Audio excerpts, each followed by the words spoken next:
बेपत्ता डॉक्टर तरुणाचा गुन्हे शाखेने लावला शोध. नातेवाईकांनी मानले पोलिसांचे आभार.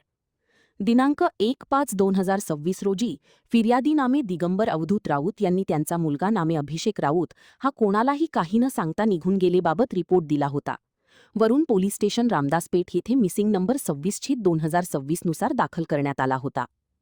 सदर घटनेची माननीय श्री अर्चित चांडक पोलीस अधीक्षक यांनी दखल घेऊन गुन्हे शाखेचे पोलीस निरीक्षक शंकर शेळके यांना निर्देशित केले होते. त्यानुसार तातडीने तपासाची चक्रे फिरवण्यात आली. तपासादरम्यान पोलिसांनी अभिषेकच्या मित्रमैत्रिणींकडे सखोल चौकशी केली. दिनांक 4 मे रोजी मिसिंग मुलाचे वडील, मावस भाऊ, आतेभाऊ व वाडेगाव येथील नागरिकांनी स्थागुशा कार्यालय येथे येऊन पोनी शंकर शेळके, PSI बोडखे यांची भेट घेऊन 2 तास सविस्तर चर्चा केली. त्यावेळी केलेल्या तांत्रिक विश्लेषणाची माहिती नातेवाईक यांना देऊन मुलगा कोठे असू शकतो याची माहिती दिली.